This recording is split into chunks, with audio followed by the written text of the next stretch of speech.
Exactly. Thank you very much.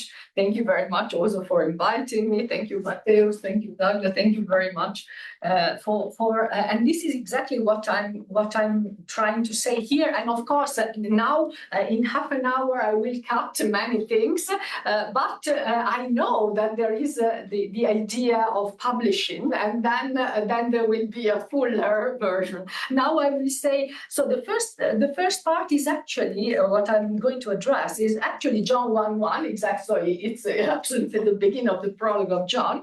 And so the question of, one part of the question, because it's very big, but of Origen's exegesis, and this is very controversial indeed. This is a problem. And I will set out some warnings, at least from my perspective.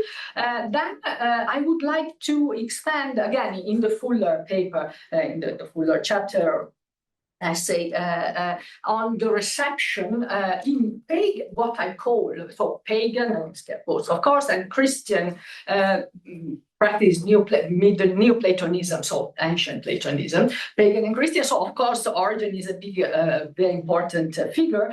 There will be also Clement. I'm not touching Clement today. I'm doing also a prologue of John, Origen, and then in order to bring in, the very important pagan, again, Neoplatonic reception of the prologue of John, I would say something also about Amelia. So you will maybe, Douglas, if you're chairing when something like quarter of an hour, 10 minutes are left, you tell me, so I skip directly to the pagan side, and then at the end I will say something about the importance to the divine logos and of philosophical theology today, which is inspired by the divine logos. So I will. This is the outline of what I'm saying. Now I will be very brief, of course. So. You all remember, so I'm not reading it out, so the beginning, really, the beginning of the prologue of John, so in Greek, en archean hologos, kai hologos en prostonteon, kai theos en hologos. And here, there are many issues concerning the reception, at least regarding Origen, because in his exposition of John 1:1, at least in the early part of his exposition, Origen observes that John, in the prologue, which is centers in logos and also on the exemplarism of the logos, because that, of course, it's the creative power of the logos. So John uses theos with definite article for the Father, but without article for the Son. This is a very famous, distinction, and it has been, a lot of ink has been spilled about that, and I know. So I note. I would like to set out 3 warnings in a way concerning this interpretation and especially the reading of Origen's interpretation later. I will say, first of all, look, this is an early passage, and I will say something about that. Then the second warning is very important. It draws on Philo's distinction, on Philo of Alexandria's distinction, and Philo had an immense influence, a really staggering influence on Origen, and surely Philo was on the back of Origen's mind in this interpretation. And also the third warning, in a way that I would set out, and I would propose, is that, and this is maybe the most important, it simply reflects the grammar of John's priming, the grammar, really the Greek grammar of the prologue. And of course, Origen was very familiar with Greek grammar. He was also a teacher, but still, we have 2 different ways. So why theos is with article on one side and without on the other side is simply Greek grammar, because one is not predicative and the other is predicative. So this is very, very simple. And Origen, of course, was aware of that. Prostonteon is not predicative, but theos and logos is predicative. And with the predicate, you don't have the article. This is, of course, clear. I can say something concerning could stay here forever, but concerning Origen, so in his exposition of John 1:1, Origen observes that in first place, one place of the Gospel, of the prologue of the Gospel. So theos is used with an article, but John, so the author, omits the article then. In theos and hologos. So prostonteon has the article tonteon, but theos is without article.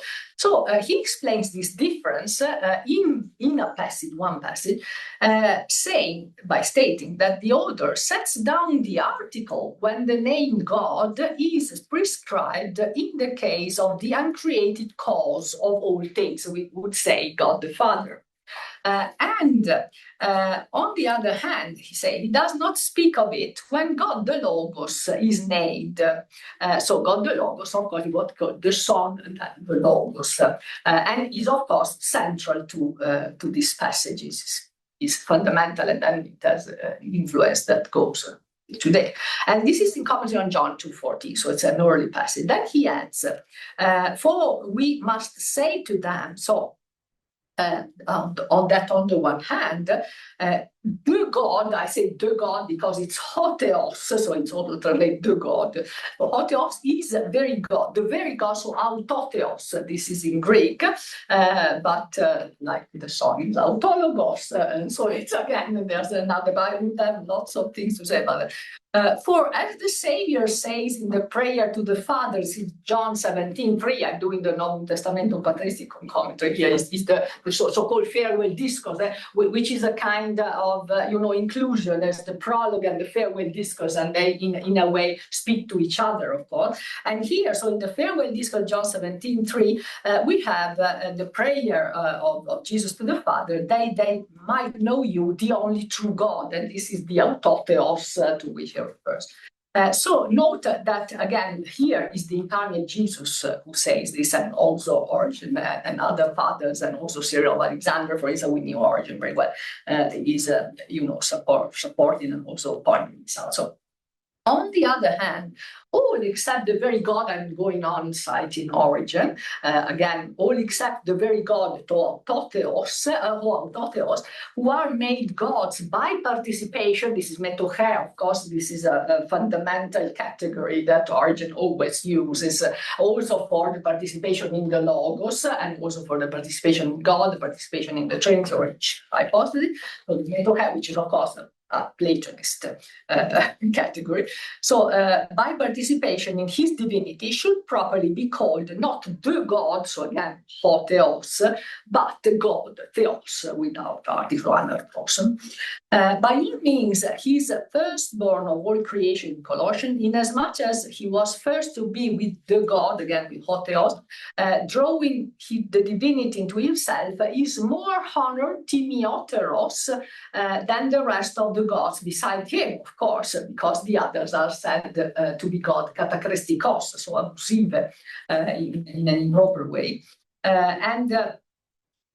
So the gods beside him, of whom God is God, according to that which is written, God of gods, I'm still quoting Origen, God of gods, so theos theon, the Lord has spoken, who has called the earth. And he's quoting here Psalm 49:1.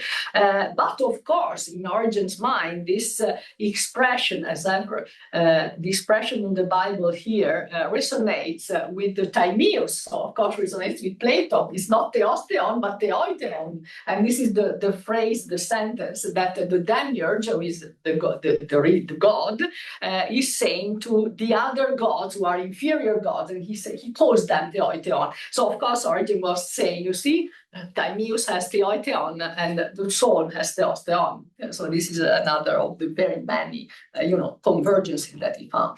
So he has ministered, and I'm finishing the quotation from Origen in this passage, this early passage, diakonesas. This is a very important idea of diaconia for Christ. We could have a lot to say about that. So diakonesas, to those who have become gods. So the God, the Son, was always God. The others have become gods. having drawn from the God again, Hotheos, to himself, that they have been made gods, sharing again metadidus. This is again participation. This is again the reverse of the category of participation. Metadidus ungrudgingly with them according to his goodness. So this is finished. His commentary on John 2:17.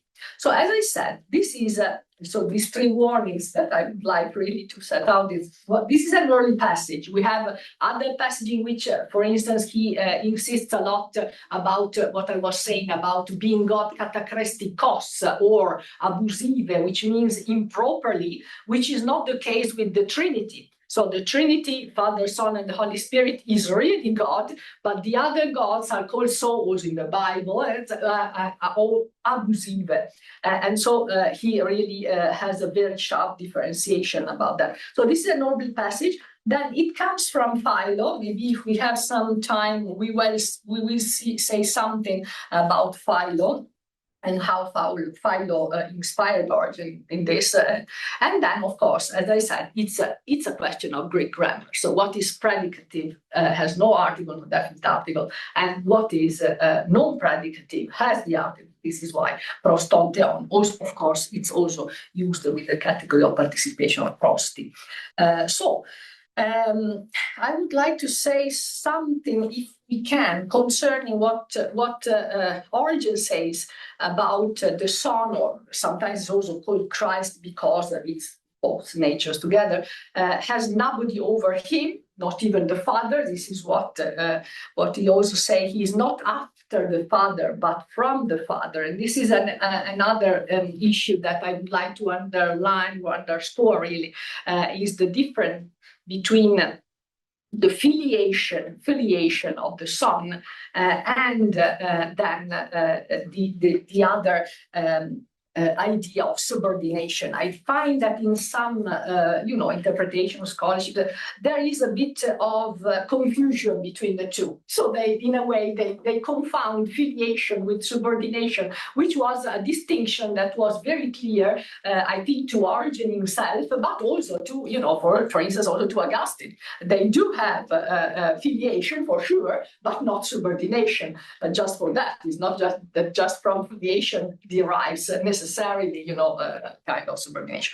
Anyway, so it is heretics, heretic in scare quotes because Origen calls them that this way, who state that the Father and the Son have different nature, anterius naturae, which for Origen they have Why for Origen they have the same essence, substantia vel natura, but different properties, proprietates, because they are different hypostasis or hypostasis, hypostasis. This is taken, this passage specifically is taken from the commentary on Romans. So one say, well, of course, it's Rufinus passage. Commentary on Romans was also extremely important, on Augustine. Augustine sometimes is speaking exactly like the commentary on, not here, but for instance, in Romans 7, for instance, when he's just taking from Origen. So the determined article distinguishes the Father Hotheos from the Son Theos, but as I said, this is another argument that I would like really to call attention to. This is an exegesis of John 1:1, which has this distinction, and it depends really on this grammar of John 1:1, because John 1:1 requires no article for the predicative God. This is something that I really don't see emphasized in scholarship in general, and I think it's important, of course, to take it into consideration. No article is required for the predicative God, where the logos is the subject, theos and hologos. The logos was theos, was God, but the article is used for the Father, which is no predicative in hologos and prostonteon. So the logos was, we can say, in relation to God, if we take it with the category of prosti, which of course resonated in Origen's mind. So the article is used for the Father because it was no predicative. So the Father is the source. This is also another important thing, that both the Father and the Son are called pege. So the source, by Origen. So the Father is the source of the Son, okay, but the divine Logos, so again we have the Logos of the Prologue of John, is the source, okay, of human creatural reason, of the Logos without article. So again, here we have this movement, right? With the article is for hologos, and without article is the Logos for human. So it's the same, it's a parallel in a way, right? Hotheos and theos, and hologos and logos. Then we can also say with the log, but again, yeah, something concerning at least Philo, conceptually. Philo says, commenting on Genesis, of course, in the Septuagint, Philo had the Septuagint before him, Genesis 31:13, which says, I am the God, again, the God of Theos, who appeared to you in the place of God. This is the sentence we have in the Bible. So Philo distinguishes between Theos with article, exactly, and Theos without article. This is in the Song. So, and this surely had an important, impact on Origen. In the Song is 1.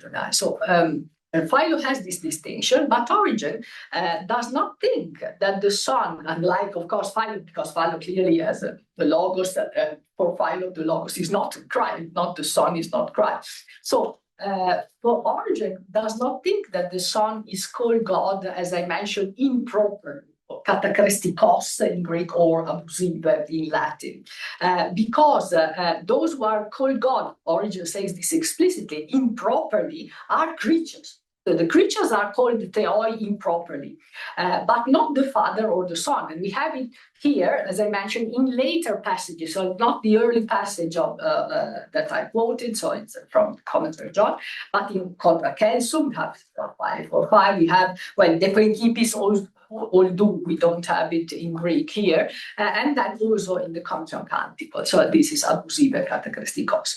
So there are some elements of development, so in Aristotle. And then, then there, if I can say something about that, that is very important. There is a lot of debate, of course, concerning so-called subordinationism, but also the use of ousia in reference to God.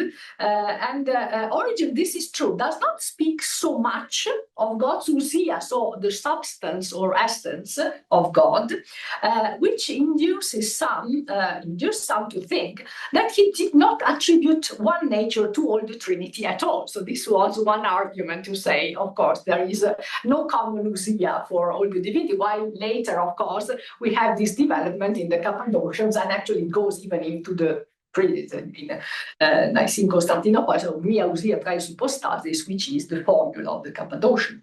Well, I do think that Origen was behind it, but there are anyway some warning or some, in a way, corrections or warning also concerning this use, this limited use. It's not that he never says that God has one ousia. He does say so, but rather limited.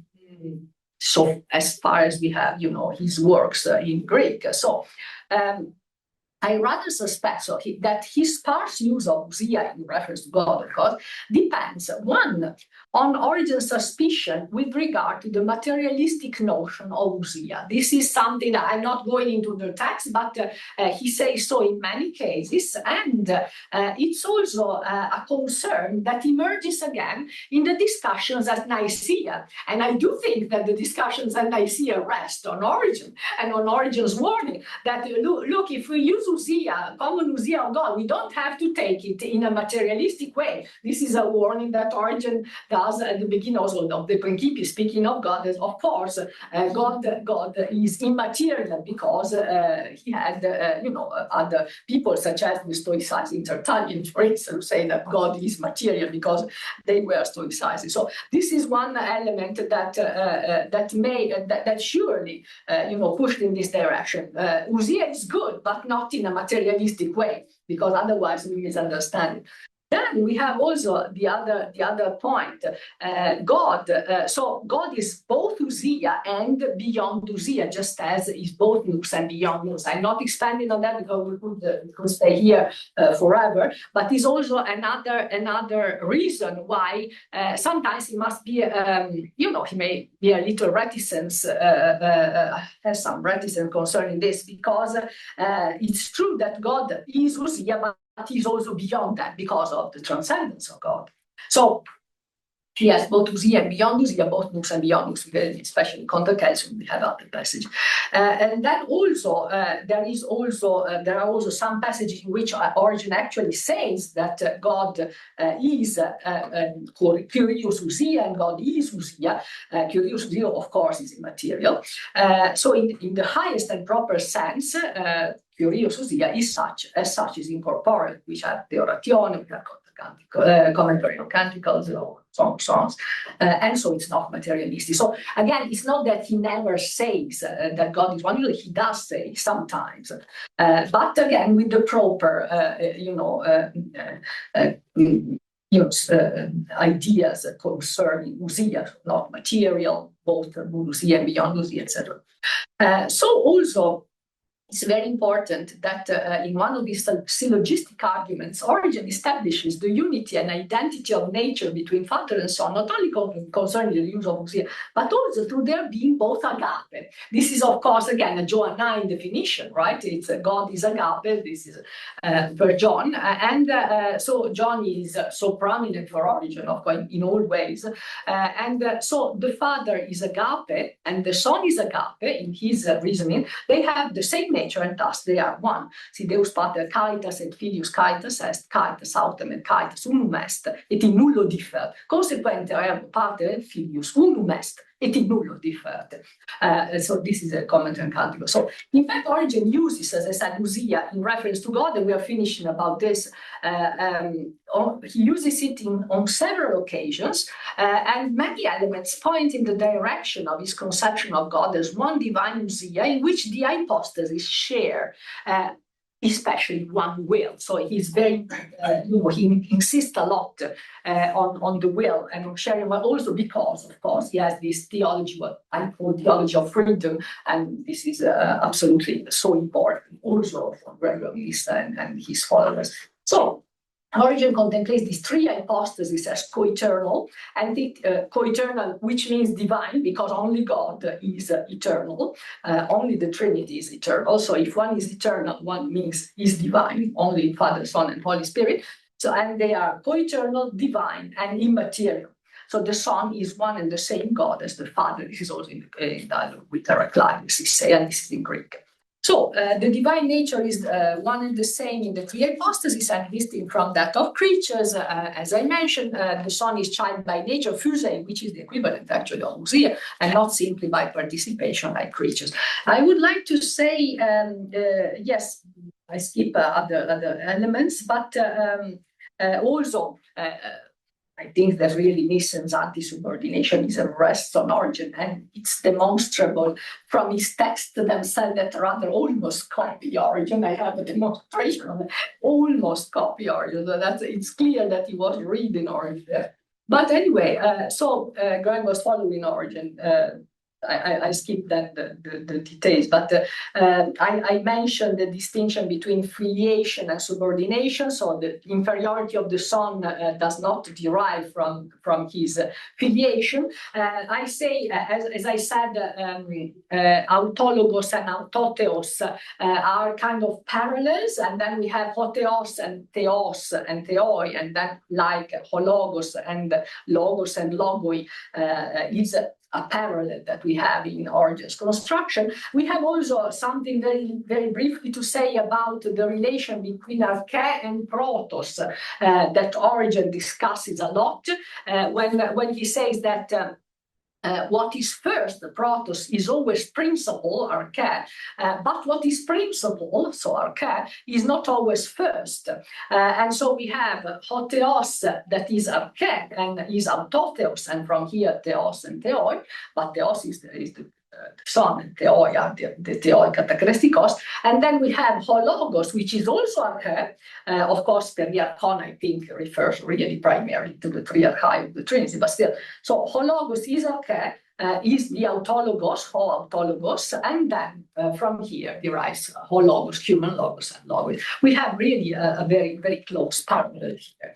Yes, I will skip everything about the anegeneto dichotomy in the Prologue of John and in the interpretation of Origen, which is also very important because he is using this dichotomy. Of course, Origen pick up on this dichotomy, but also, in my view, he was in a way compounding or converging it with the anegeneto use by Plato again, and this I think he couldn't miss it. I think that was very clear, and we have also an article by Rowe that speaks of Plato, and it's the same that he found in the Prologue of John. So this is again so many convergences that he continually found between Plato and Scripture. So okay, so I skip everything. There would be a lot to say about this and about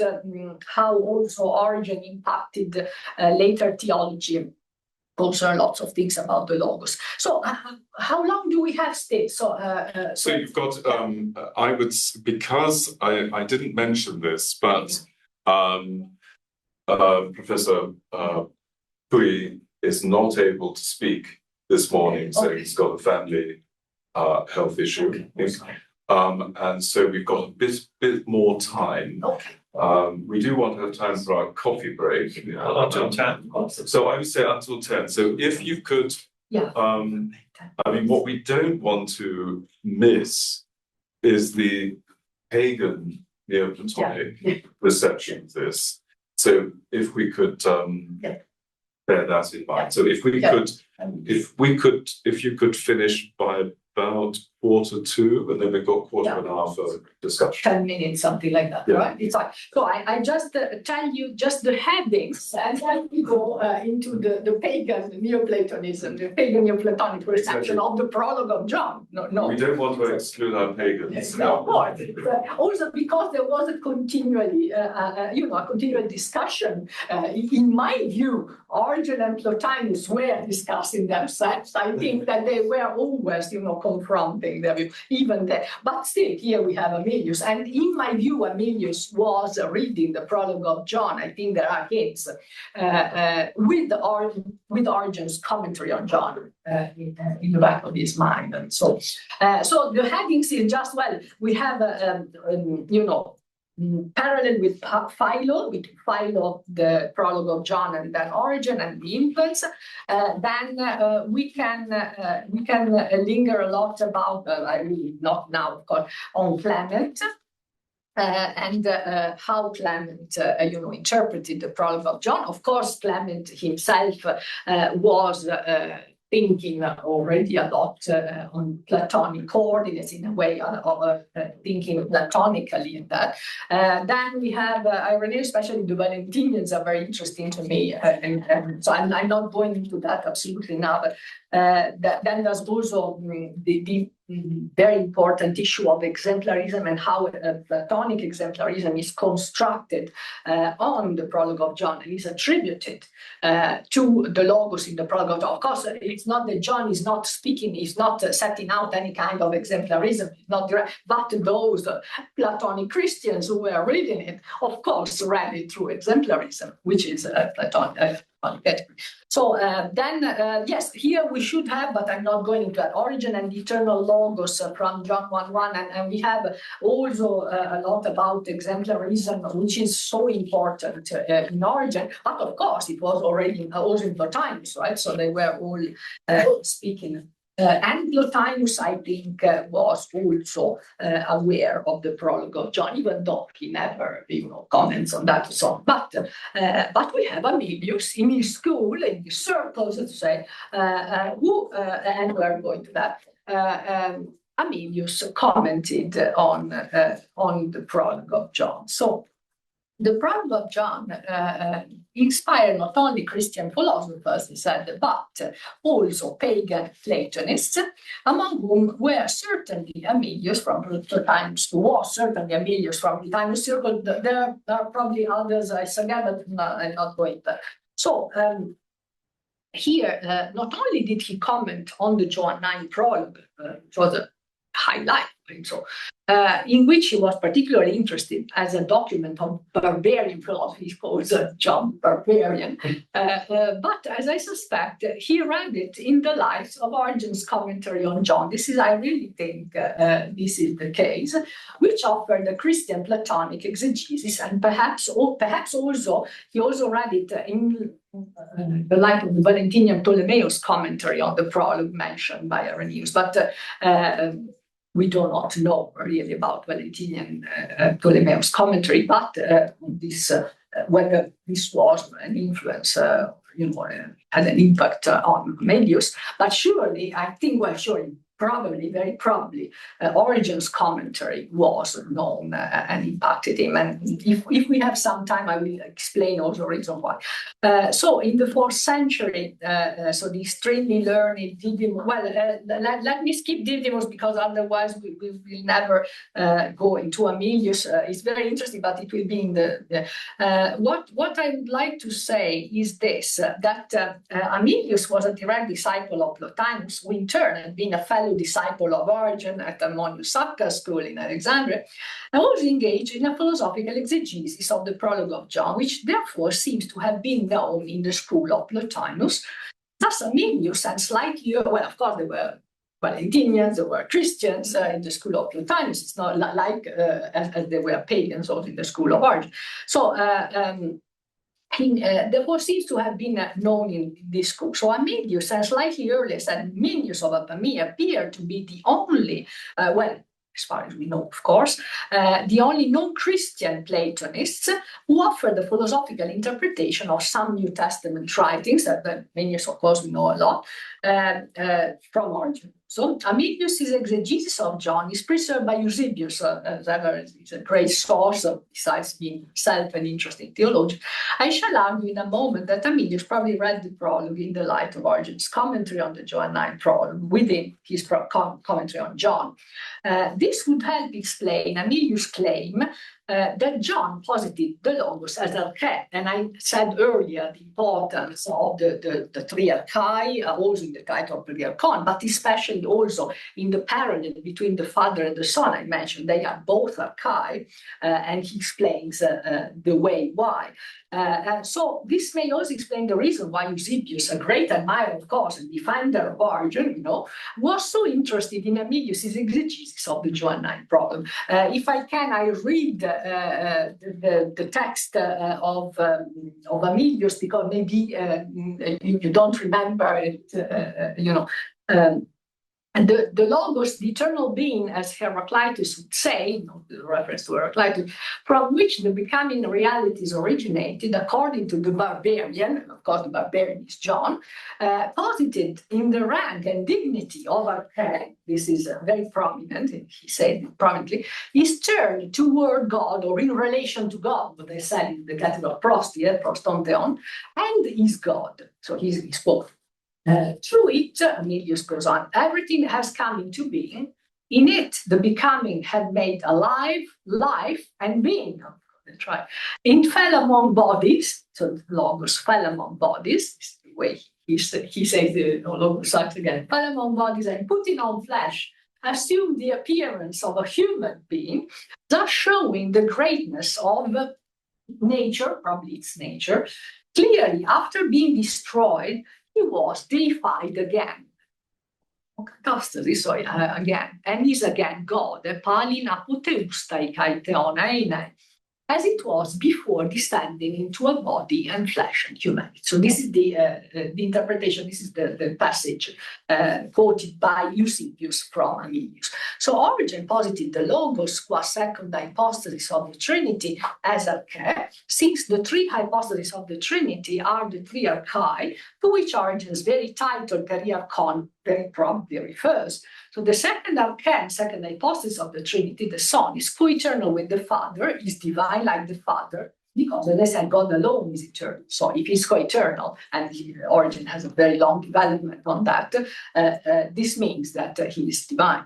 So in perfect reciprocity, that of course also ruled out subordinationism because it's reciprocity. Origen remarks that nobody knows the Father but the Son, nobody knows the Son but the Father. And then there's also the reciprocal indwelling. I am in the Father, so the Son is in the Father is in the Son. And Origen uses them against subordinationism because, of course, if the Son is in the Father, this could allow, this could, open a way for subordination. But if the Father is in the Son, this doesn't. And Origen stresses that this means that he's not really in this way a subordination. Of course, he had to pay tribute to Middle Platonism in a way, but still, this is not the way he wants to go on. So in perfect reciprocity, that rules out subordinationism. Origen remarks that nobody knows the Father but the Son, nobody the Son that knows the Son but the Father, and that the Son is in the Father, and the Father is in the Son. Again, on the base of John, this is the farewell discourse again, which is an inclusion with the prologue.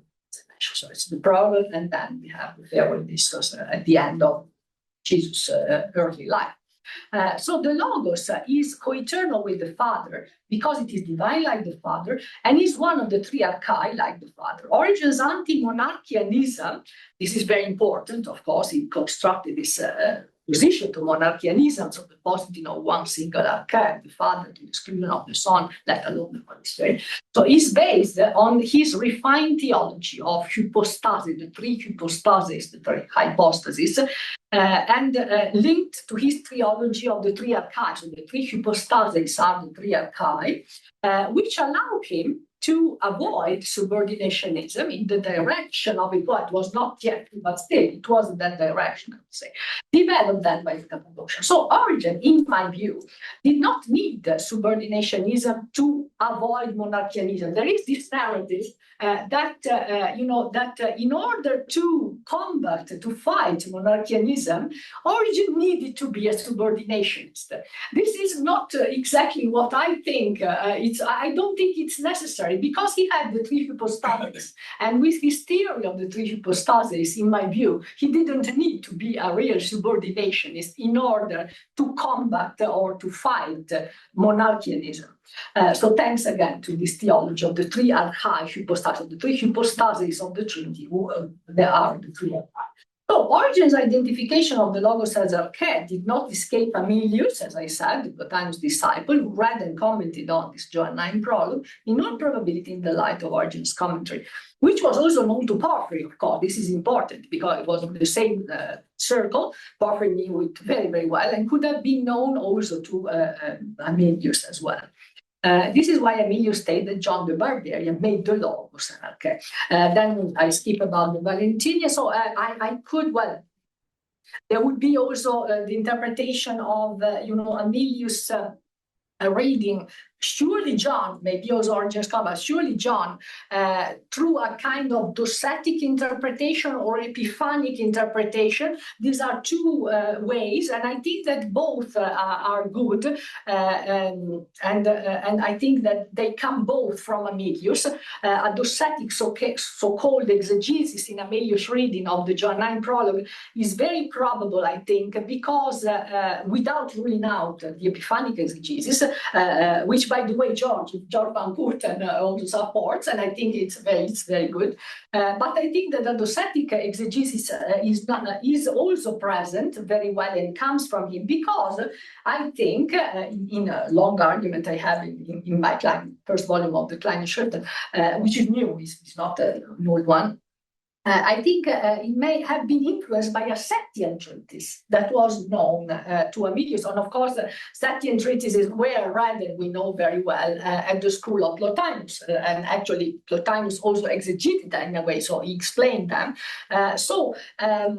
he has exactly the same words. So I do think that he was okay. I can finish with this. It's fine. So this is just a point that I would like to make, because I think it's very interesting, because these treatises were read at Plotinus school, and Amelius also read them, and this kind of docetic exegesis is exactly the same, has even the same words in Amelius, as I try to point out, and also in the second treatise, which I think was read at the school of Plotinus. So that's then later, okay, the succeed plus everything, but we can leave it. But for the publication, there will be also, I'm not reading it now, but there will be also reflection concerning, the role of the Logos and philosophical theology today, and the importance also the part of John today. Thank you very much. Thanks a lot.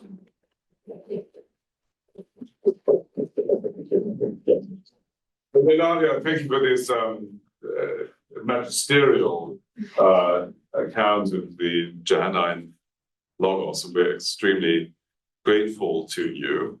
2 points that I might just raise, just to start the conversation, and then I've got a question for you, a rather naughty question as it happens. But the two observations are, your point about the significance of the Greek language and yes. the definite article, which of course we miss in Latin. And so, of course, for Western Christendom, the problems of translating. And then your point about, I think, Amelius. I mean, normally the pagan Neoplatonists are not particularly complimentary about the Christians. Yeah. So here it's very interesting, isn't it, that specifically in relation to the Johannine Prologue, we have a pretty favorable account. My naughty question is, because you told us that you were going to reserve this for the publication, but what do you think the relevance of this is for contemporary thought? Yeah, okay. Well, I can read the last part. I can, it's not, of course, only the Logos of John. Is what I said is philosophical theology, and so the importance. I can really read that actually. Okay.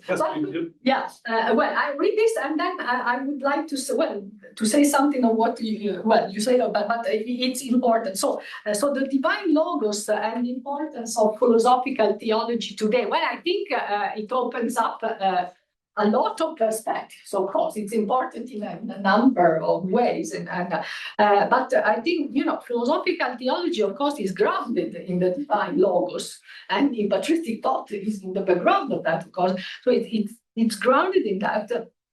Founded on that, and so this can suggest, many things, valid responses, for instance, to a variety of what I say is contemporary challenges. I do applaud the value of philosophical theology, which bridges a gap, of course, clearly between philosophy and theology, and of course it takes them together. This perspective is paramount now, for instance, for its impact on society. For instance, in order, remember earlier we spoke about that on the occasion, in order to find, for instance, both fundamentalism and secularism, for instance, this is one of the elements. If we hold to philosophical theology and based on the divine Logos, through philosophical thinking about religion, for instance, philosophy of religion, of course, but fundamentalism is depriving faith of reason. Using violence via this, I will speak of this with ERC about this violence via against faith. This is of course a Platonic binary that then is taken over exactly by Origen. Origen really insists a lot on that, and you have lots of texts, and also his disciples, in the farewell discourse for Origen. Or the remercement discourse. So we have fundamentalism depriving, in a way, faith of reason, using vice or be against rational persuasion or peito in Plato's word, while secularization is radically the opposite. very broadly speaking, so the present reason of faith. Then we have, philosophical theologians that could ask also how to rationalize and then also therefore humanize through the divine logos, everything from economy to globalization to welfare against the laissez-faire, maybe, rebirth, this is my perspective, and also in that crashes humanity. And of course, the divine logos is not substituting humanity. It's not that you uphold the divine logos, then in a way you diminish humanity. I think it's the reversal. It's kind of, putting them the highest level, both. And then also, according to the social doctrine of the church. But then philosophical theology also supports the use of reason. So it's the logos, and remember, the logos is Christ, of course. For Origen, this is central, and not only for Origen, clearly, in choices, beliefs, conduct. This is urgent in a way, in a time like now, which sometimes hurry, absent-mindedness, transitory emotion, passion, and impressions prevail in interpersonal relationship and reflection, observation, study, debate, sometimes even academia, and this is not good. So facing immigration, medical, economic, ecological crisis, there's a lot of elements, but also, so the use of logos promotes, of course, rational discussion. This is so important. That is leading to pacification, instead of, especially of war and conflict, which especially, now is really particularly crucial in this time, hostility and war that we can see today. So we have, these are just examples. There's a variety of reasons why I think it's so fundamental. Clearly, it's not that it's John 1:1 only, it's the exegesis of John 1, but it's it's the divine logos and the reflection of philosophical theology and the divine. So it's the Platonic idea of the victory, persuasion, and the force. Oh yes, absolutely. This is so important. Yeah, absolutely. Yeah. Mr. Rosinski. Thank you for your paper. I want to raise two points. I'm very skeptical about what we can know about the relationships between Origen and Plotinus. It's a great controversy, but also potentially, Origen and Amelius and Porphyry. It's possible, but we just don't have evidence. I have hints. Okay. Yes, of course. But one point would be if Plotinus indeed read the prologue or heard about the prologue, they were talking to each other. We forget about this, so he could have heard about this. And if Amelius recognizes that the logos is an arche, why Plotinus identified logos not as the arche, one of the archai, but basically Plotinus identified the logos with the world soul, arguably. So that would be one point. I would be interested in your thoughts on that. Another thing is that I looked up the Greek text of Eusebius. This is very interesting. I want to share an association. Maybe this is completely off, but you spoke about Docetism because Amelius says Kaisarka and the Samenon Phantasis hai Anthropon. So he was fantasized to be a human being because he clothed himself with flesh. My immediate association was Paul, second chapter of Philippians, where he says, "En homoiomati anthropon genomenos, kai schemati heureteis hos anthropos." I'm not suggesting that Paul was a Docetist person, but John says, "Kai hologos sarx egeneto." So he very strongly, while Paul, at least here, he says something that could be interpreted docetistically. And also, Amelius says that he was deified. And there are some readings, I can understand that some readings of Paul, that the second Philippians is basically Christ becomes deified when all the knees of all beings, all beings kneel and bow before him. there is this movement of descent and then sort of deification. So, but I don't know whether in the literature it was suggested. That's an interesting and crazy suggestion that maybe Amelius was familiar with the letter to Philippians. It's of course, we don't know absolutely about that. I mean, for Origen, I have hints. Origen, but and this I could. I'm not. I have also, in the Clement shift, I have several articles in the first volume, especially, but also in the several articles in which they are new. So it's not only things that I've already. And in one of that, I put out some elements, and there are others. So here we have it. Concerning Paul. We don't have we don't have anything that can.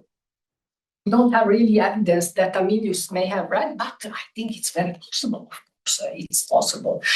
John with the Logos was very prominent philosophically. So this is why it was read at the school. I'm almost sure that Plotinus knew it, even though clearly Plotinus is very reticent in many ways, and of course concerning the so-called doctrine of resurrection. Even though Origen himself, when he speaks of resurrection, he's not speaking in a kind of popular way, and this is actually more the way which Dionysius would then take up resurrection, and so it's and so I want to keep a Christian my Christian Platonic conception, and so this is more the way in which also Origen goes with his discourse on the resurrection, and even the animate resurrection, and also Gregory of Nyssa. They don't have a kind of popular view of the resurrection. They explicitly say if we are just resurrected like an old person who is full of illnesses or a baby, that would be a disaster. So of course it's something that we should not kind of maintain. Anyway, so this is so concerning Paul, I'm sure that I agree absolutely with what you say. Paul, clearly we can take Paul as a docetic himself, but clearly if we go into the interpretation, also the Gnostics, so I have actually a chapter here from scholars actually from Cambridge and Nicholas List, and they are doing an article that and they have Jesus and I have a lot of docetism in. I just wrote in a way some time ago I wrote that. And it's so it's a lot of docetism in the Valentinian interpretation of Jesus, and they take up, of course, scripture in their interpretation. That you have also in the Dialogue of Damascus, all this, there's a lot of controversy. You go in ancient Christian literature, of course, clearly taking up bits of scripture and making everything of that. One makes one thing, the other the opposite, etc. So I'm sure that Paul is can of course be a resource. We don't know whether Amelius. So we've got two questions lined up. So we've got Professor McIsaac and then one of our own patristic scholars afterwards. So Greg can start off. Thank you, Dennis. I'd like to follow up on his first question about the Logos in Plotinus as opposed to in Origen. Because although Plotinus's language isn't completely consistent, but by and large one can say that in the second hypostasis there's Ede, and it's in soul, the third hypostasis. Sorry, I will speak more loudly. Yeah. So the second hypostasis. In nous you have Ede, right? And in soul you have logos. Yeah, you have Ede. This is the yeah. But I mean, the word logos has, many connotations. But the two that seem important here are, on the one hand, a kind of an activity of expression and translation from a more unified to a more multiple level, right? So Plotinus will, for example, use the Stoic terms logos and diathetos and logos prophorikos to refer to nous and soul. So you can use the word logos to refer to nous, but generally, right, you have this sense of emergence into greater multiplicity.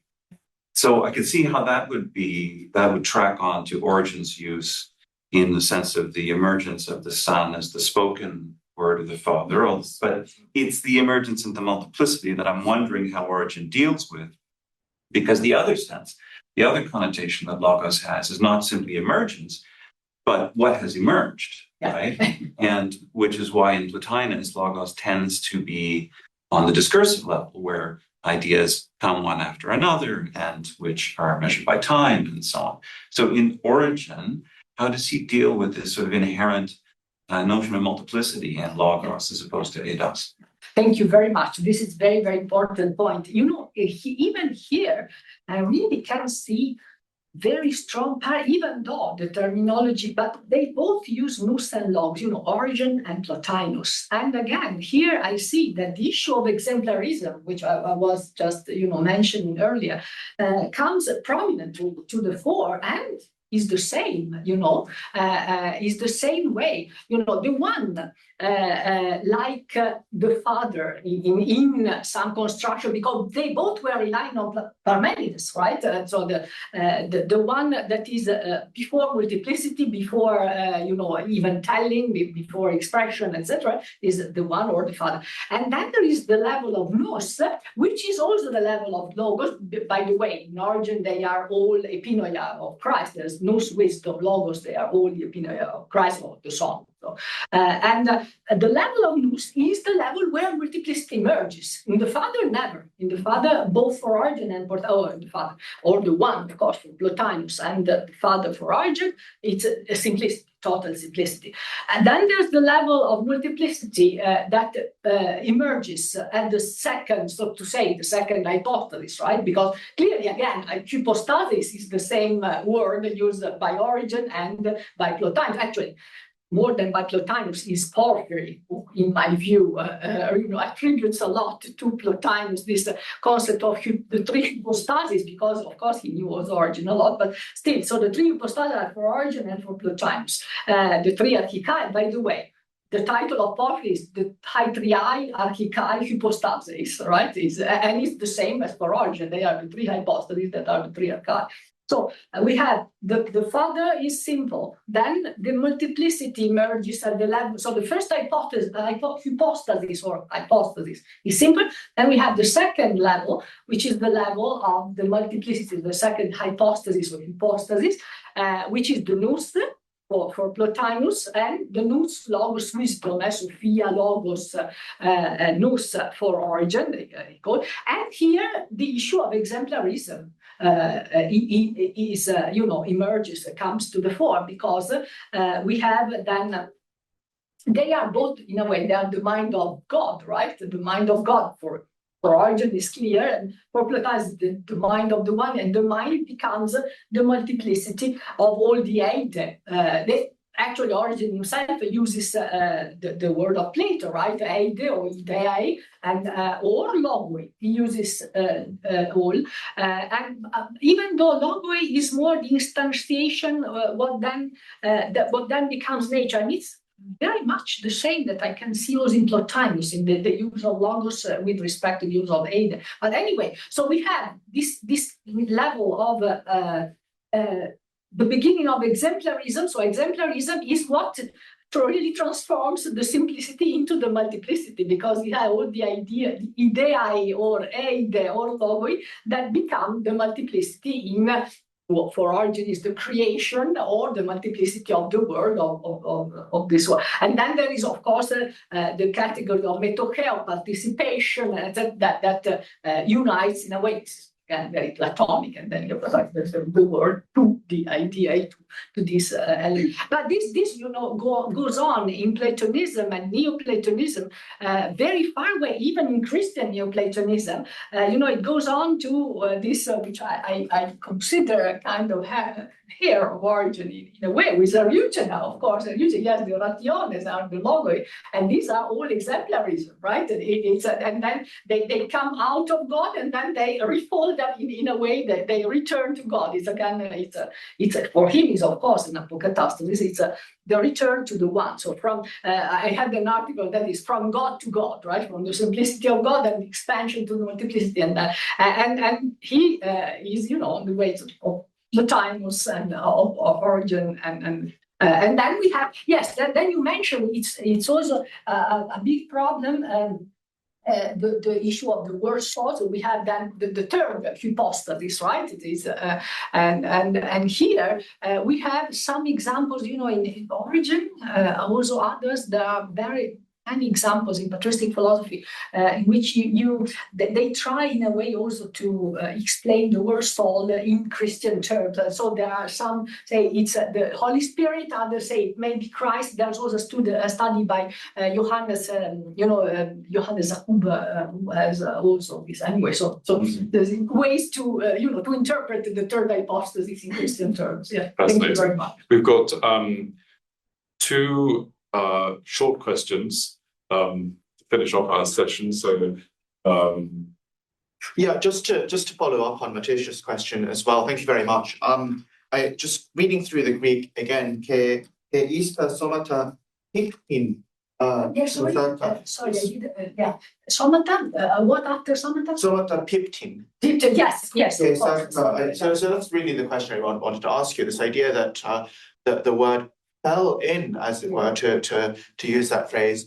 The significance of that, especially given that the word condescends in John's account versus degradation in Emilius's account, and if you would say maybe a word about, this is kind of a naughty question as well.